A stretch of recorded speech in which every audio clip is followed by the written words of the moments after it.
Alright guys, welcome back to the channel. Following a video I did a little while ago on a strategy that I was giving you a setup on for a double top entry, I had lots and lots of questions on whether or not I could go deeper on the rules of engagement into that setup, the rules behind the setup, how to identify high quality ones, low probability ones. So what I decided to do was just to put together a complete strategy workshop for you guys. So I'm going to dedicate this video to going through the entire setup from start to finish. We're going to be going over reading price, structure, the rules of engagement into the setup. We're going to be looking at filters that allow and indicators that allow you to identify high probability setups, and then we're going to be looking at some live examples and then talking about discretion building. So by the end of this video, you're going to have everything you need in order to take this system and this strategy and add it to your trade plan so that you can use it to generate profits in your own trading. So what I'll say is grab a pen, grab some paper, grab something to take notes on. You might want to rewatch this one a few times, and without further ado, let's get stuck in. Alright guys, so as we mentioned, we're going to be going through the double top trading strategy, and the agenda for this video is we're going to be looking at price action, so analyzing market behavior. We're going to be looking at the rules, so setup identification and engagement, the time frames, when to trade the setup, the filters, so how we can identify high quality setups, and then we're going to be looking at live examples, market analysis and preparation, and then we're going to be looking at practicing live, going and build discretion and nuances, getting nuances to make the system better. So we're going to kick off with price action. All right, so first things first, we want to understand price. Okay, so on the left, you have a candlestick. Now, for some of you, this will be teaching you to suck eggs, but it's always good to refresh and go back to the basics, because there are going to be subtle things that are very, very important to understand in order to make this system profitable and to put you on the high probability side of the market. Okay, so on here on the left hand side, you've got a candlestick, and each candle represents the behavior in price for that particular market session. Okay, and a session can be a day, a week, a month, an hour, 4 hours, 30 minutes, 5 minutes, whatever it is. It depends what time frame you're looking at, and depending on that time frame, each candle will represent the behavior in price for that particular session, and we'll be talking more on that later. The most important thing that you need to understand is that each candle tells us a story of what price has done and what might likely happen next. Okay, and we know this by identifying 4 different components. So get a pen and take notes, because they are: 1, the open price, which is the price that the market opened at the start of that session; the higher price, which is the highest price that the market climbed to during that session; then we've got the low price, which is obviously the lowest price that the market dropped to during that session; and then we've got the close price, at which price the market closed at the end of that session. Okay, now notice in this case, the candle close is higher than it opened, and that makes it a bullish candle or an up candle, meaning that the price went up and stayed up between the start and the end of that session. Make sense? These candles are commonly colored in green or white, okay? And the color isn't important because you can color them whatever color you like, but just understand that a bullish candle is up and the close is higher than the open. A bearish or down candle has the same components, but it's usually colored red or clear or black. And you can see from the illustration here that the close is lower than the open price. So it's exactly the same thing, but in reverse. And then you may have heard of OHLC bars. These are exactly the same thing. In fact, OHLC stands for open, high, low, close. They're exactly the same thing when it comes down to the components. It's just down to preference which one you use. I prefer candlesticks, but the 4 components are exactly the same. So on the OHLC bars, the open is shown on the left and the close is on the right. So it's kind of like a left to right story. But that's it. Got it? So let's move on. So for this particular strategy, all we're really closely monitoring is the high of the candle or the bar. And for this strategy, we're going to identify and define the high as the highest high to the close of the bullish candle. okay, which is this pink zone here. So you can see from the close of the bullish candle to the highest high, that is the high test zone, and that's what we're going to be looking at. All right, that's price action. Let's get on to the rules, the setup identification and the rules of engagement into the setup. So the basic rules for the setup are as follows. We want to identify a double top or a V shape at the point in the market which we see some resistance. And in order for us to trade this consistently, we must develop rules around what that double top looks like or that V shape looks like. So the first rule is this. We need to identify the initial test or the first top. So here's the first test of a level. Okay, and we'll go over this in more detail, and we're going to go and look at real setups in a bit. But just understand that once we identify that first top, we want to then see a small pullback. And then once we've got the pullback, what we want to see is a push back up to test that initial high zone. Now here's where the rules come into play. The second high must test the high zone of the first top, which we explained just now, but not close beyond the first top high. Got it? So let me repeat that. The second high or top must test the high zone, which is this pink zone here, of the first top, but not close beyond the first top high. So here are some examples. This is a valid double top. Why? Because it tests that pink zone, but it doesn't close beyond the pink zone. This is another example, which is a valid double top, because as you can see, even though the high goes above the previous high, the close of the candle does not. And we also test that pink zone. We've pushed into that pink zone. Here's another example. This one is closing higher than the previous test close, and the high has spiked higher than the previous high, but it hasn't closed above the previous high, so we've tested the pink zone and we've not closed above the previous high. So that is a valid test. Now, this is another valid double top because this is a bearish candle, and this is very, very common. This is likely what you'll see is a bearish candle on that second test. This is a valid test as well, because why? We've tested the pink zone, but we haven't closed above the initial high. So that's really the rules. All right. Now, this example here isn't a valid double top. Why? Because we've tested the pink zone, but we've closed above the initial high, which means that this is invalidated. Got it? So once a setup is valid, we just want to wait for the candle to close. And this is really important that we wait for the close of the second test before placing a market order, which would be the open of the next candle, right? That's when we would sell. So we'd have to wait for the test of the pink zone. Then we would have to wait for the close to make sure that it doesn't close above the previous high and become invalid. And then once that candle closes and it's all valid, then we place a sell order, and that is an at market order. So as the next candle opens, right, now your entry order would be an at market sell order in this instance, and you would place that at market. And once that order is placed, the next order you want to get into place is your stop loss order. Okay, and what I've found personally to be the best optimal positioning for stop loss placing is to use an ATR based stop, which stands for average true range. And you can bring this indicator onto your charts to identify the average true range, or in other words, the movement in price over the last week, to determine the likeliness of how much the market is likely to move and where would be a safe place to put your stop loss order. We'll go over more of this when we do the live examples.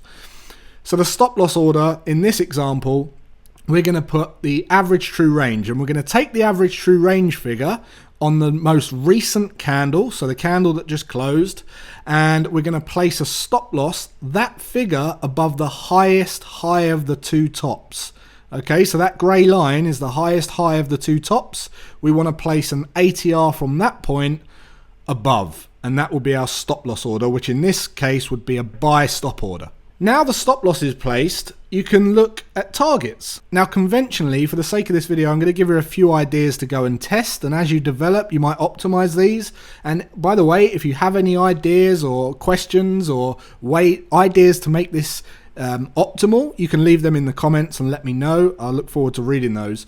But you might optimize these, but the first target zone might be a 1-to-1 move, okay? So literally an ATR stop, the stop loss is placed, and then you basically set a 1-to-1 reward to risk profile. So whatever the stop loss is and where your entry is, you measure that move, and then you set the same move for your target, okay, which would be a buy limit order in this case. The second place for targets might be at previous resistance level, okay, which could be the previous high or any other major price point. The last idea is a popular one with traders, and that's the Fibonacci retracement, 382, 38.2% retracement, which I'm not going to go into detail here, but if you bring on a Fibonacci retracement tool, you can measure from the low to the highest high and then look at that 38.2% retracement for targets.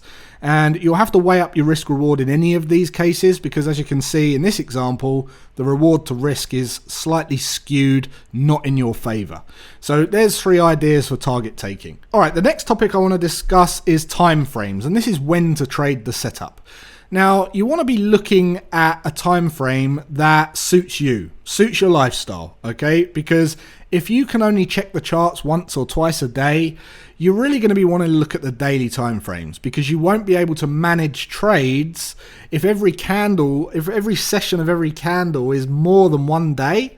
Then you can only check once a day or twice a day, then that's not going to be very good for you. So I have a golden kind of rule of thumb, and I say that if you can check the charts twice a day, then work off of the daily time frames. You're gonna be trading this strategy on the daily time frames. If you can only check it 4 times a day, then maybe you consider the 4 hour. If you can check it more than 4 hour, then maybe consider the 60. But just pick one and stick with it for now. Again, as you start developing profits, you can always go down lower time frames later when you've got more time. And by the way, understand that we're going to be looking at 2 different time frames anyway. I'm talking about picking a time frame that you're going to be able to consistently keep checking the charts on for the double top. We're going to be looking at a higher time frame as well, and we'll be going over that in just a moment. The next thing I want to talk about is filters. So this is identifying high quality filters, high quality setups. So the purpose of adding a filter is to seek out the highest probability trades over the lowest probability ones, or the lower probability ones. If you took every double top that you saw, you'd have a really hard time making consistent profits over a long period of time. You want to grade the setups, and you want to consider having different rules for each of those grades, or just taking the A grade setups. So I want to give you a few filters to look at in order to score the setups when you're testing this for yourself. The first one is structure touches. Okay, so whatever time frame you've decided to trade this on, you want to go up 4 time frames. So if you're trading this on the 60, go to the 4 hour. If you're trading it on the 4 hour, go to the daily. If you're trading it on the 15 minute, go to the 60 minute.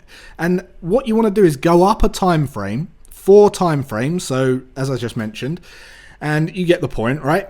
And what you're looking for here is the number of touches. Okay, the number of touches of major structure. So if you look at the previous tests of that level, scroll out on your charts and see how many times price has respected or bounced off of that level. And it's important to use the higher time frame, because this will carry more relevance and hold more water than the time frame that you're trading on. So you can see in this example, we've had 3 touches previously, and that to me is considered a strong level of structure. You might also use a certain price point, like a even handle number or a 50 level, and you can also count support of that level as well.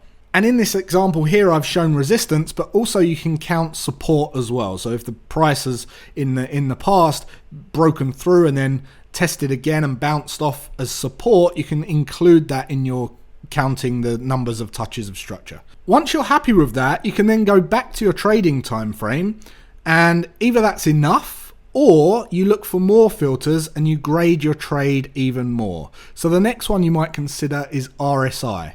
Now, there's a lot of confusion over RSI, and it's down to the fact that people don't usually understand what it is. It's often confused with relative strength of a stock or a currency, which is not what the RSI is. The RSI is a momentum indicator, and it literally measures the speed of transactions. And the analogy I always use is, imagine Justin Bieber launched a concert ticket sales, and within the first few seconds the transactions are going really, really fast, and after a minute the transactions start to slow down, and 2 minutes they slow down, and 5 minutes they slow down, until eventually all the worst seats are left, and it might take 10 minutes for a sale to go through until they're all sold out.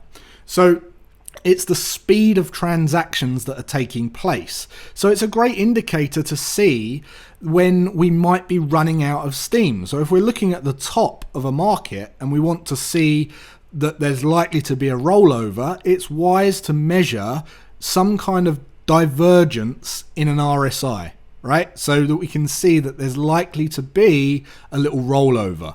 So you can actually use this combined with structure to see where price may run out of steam. And I look specifically at the divergence in the RSI compared with price action.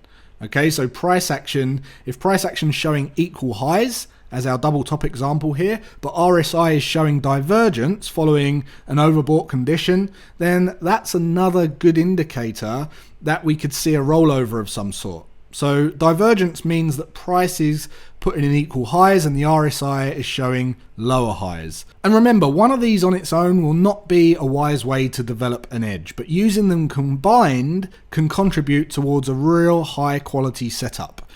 Another quality filter that you might add to not consider the valid double top or the V pullback is if the V retracement is too deep. In other words, it pulls back to previous resistance. You ideally want a small price and time symmetry shape without a major pullback. If we pull back too far, then there could be a trend continuation there. We'll go through more of this when we look at the live charts. Now remember, if you use more filters, you might use your higher probability trade setups to determine a larger position size. You might say that if you have 5 tests of major structure and RSI overbought with divergence and an even handle number, you might risk 2% of your account, or you might be more aggressive with your target. So the more high quality setups you get, or the higher quality grade of entry, the more aggressive you can be with either your target taking or your position size. All right, now it's time to go and look at some live examples and start putting all this together. I recommend that you bring up a chart and follow along with me. Alright, so it's really important that we do go out and give you some live examples, because the markets aren't as clean as the diagrams that I just showed you. When you're looking for these things in real life, it can look a lot messier, and it doesn't look as nice as you'd like, and it isn't as pleasing to the eye. It doesn't jump out. But the more and more you test these things, and the more and more you build rules and go out and do some testing and train your reticular activating system, or your RAS, the more these things will pop out to you, I promise. So I'm going to give you a couple of examples here. Obviously they're all hindsight trades, but really it's just to reinforce how we're implementing what I've just shown you in the workshop there. And what we're doing is we're starting on the higher time frame, and what I recommend you do, so remember I said you pick a time frame that you're likely to be able to trade consistently, and then you jump out to the higher time frame to identify major levels of structure. Now, what I recommend you actually do if you're going to trade this is just first thing is go to that higher time frame. So in this case, for this example, I'm going to be trading on the 60-minute time frame, and I'm going to use the 4-hour as the higher time frame to identify those major levels of structure. So what I recommend is practicing going out to that higher time frame and drawing on these major levels of structure, these horizontal, put your horizontal lines on, bring on your horizontal line tool, and just go through and identify the major levels of structure. And you could also identify major levels of structure with even handle numbers, or you could just monitor even handle numbers. Yeah, and what you're going to see here, just on recent structure, this is looking left, the most recent structure of where we're trading at the moment. This is going to be where we're going to look to take the double top. So if you've done this already, you've got these lines on your chart already. So when you're on your trading time frame, what that means is when you approach these horizontal lines, you know that that's a good place to start looking out for your setups. So you can see here we've got 1, 2, three bounces off of that level. We had this rejection candle here as well. So 4, you could argue that there's 4 or 5 major levels of this of respect of this level just previously. Okay, so now what we're going to do is we're going to go back to the hourly time frame. This horizontal line is where we're trading. So we'll go back to the hourly time frame. So we already know that this horizontal line represents major levels of structure on the higher time frame, which obviously carries some significance, and these levels are highly respected. So what we're going to do now is start building out the rules for the double top. So you can see we've tested once, right? We're interested in this level. We've had this test, and the highest high is up here around 22.73. Now we need the little pullback. Okay, so we've seen the pullback. We've actually got a higher high here as well. So we've got a pullback now. Now all we need, remember when I said you might want to bear in mind discarding the opportunity if the pullback's too deep. What I mean is pulling back down into structure, previous structure, and that would be this level here. So we've got a nice little pullback, and now we start to see a push back up.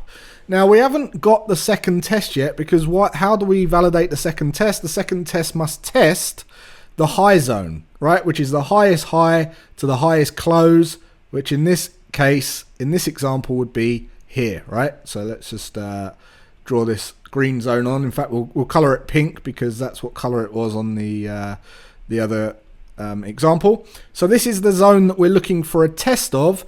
What must happen? We have to test that zone but not close above the highest high of the initial test. So this candle doesn't, the next candle doesn't, the next candle doesn't. There you go. So we've got a candle here that tests that level, doesn't break and close above the high. So it's a valid setup, and this is what I was talking about when you want to bear in mind a reward to risk ratio, because look, we've closed right down. Ideally, this candle would have closed up here, giving us a nice tight stop and a good reward to risk profile, but it actually hasn't. It's closed all the way down here, which means if our stop's going above this high, we now need to have a nice reward to risk profile. So you could either consider not taking this setup if you're not going to get a 1-to-1 as a 382 or structure or whatever it is you choose to use as your target positioning, or you use whatever target positioning that you've allowed based on the quality of the trade. As I said, you want to score these things. So look, the first example that I gave was a 1-to-1, wasn't it? So the ATR I know is 17. All right, so if we're going 17 pips above the highest high, I know that if it's 2272, the stop loss is going to be an ATR, so that's going to be 2289. So if this is the stop loss, this is where the stop loss is going. If we color that in red, but that's not where I'm entering. I'm entering down here, right, on the close of this candle, next bar market. So this candle closes, we enter, we sell at market. So the stop loss isn't ideal. It's quite a big stop loss for a double top. But if we're just using our initial target taking rules, where we said we're just going to do a 1-to-1, if we do a 1-to-1, then the target is going to be down here, right? So this would be, whoops, this would be green, this would be our target zone, and you can see that that's where we'd be looking for targets right here. So let's go and draw a horizontal line in there, because obviously this is in hindsight. I'm going to show you this in a second. The next one I said was previous structure. So previous structure would be this level here, okay? So not much more than where we are, okay? But previous resistance becomes support, so we'll color this in a different green. We'll have this as a bit of a darker green, just so it kind of stands out as a different target.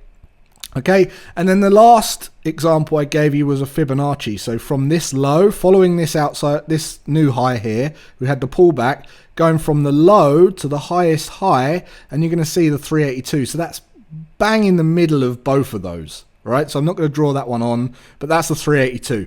And we know that either way, if we use the 382 or the 1-to-1 or previous structure, we're going to get a 1-to-1 reward to risk. All right, so nice, perfect. So now all we have to do is enter. We set a sell at market order. The stop loss will be a buy stop, and you either set a limit order here or you're monitoring it at market. Okay, so we're trading on the hourly. Bear in mind, this is why you have to be at the market. This is why you have to be able to watch these things play out. Now we just leave the thing, keep checking it, and then you want to set a limit order down here if you want to set and forget, and that'll be a buy limit order, and then you can just see that we got taken out there. So in this instance, you would have had either target hit.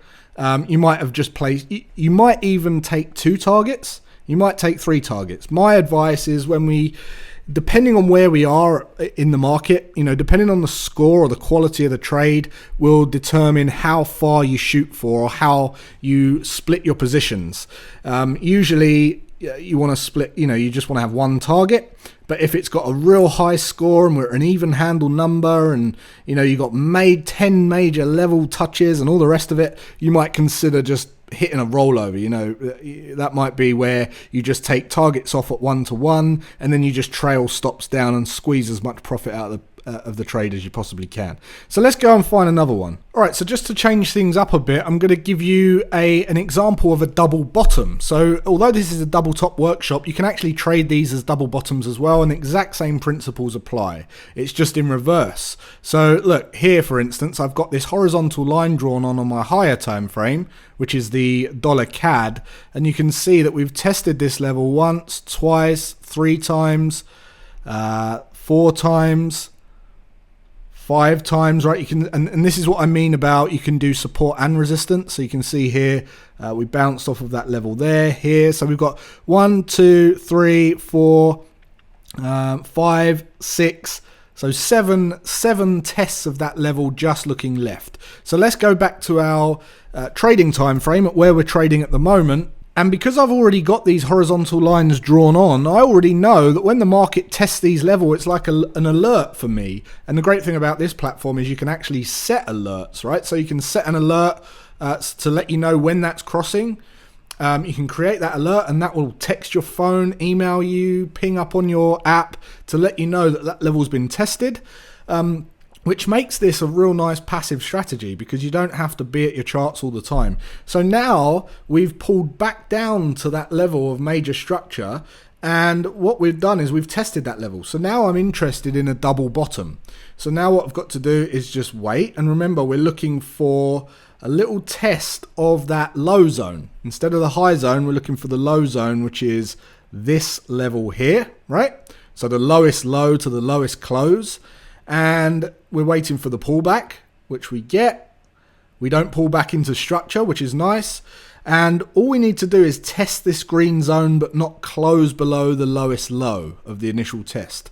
So we've got the test now, and now we've tested it, right? So now we've tested it. We haven't closed below it. And also, look what I said about RSI here. So we've got RSI. We got the divergence, the initial test. We've got oversold.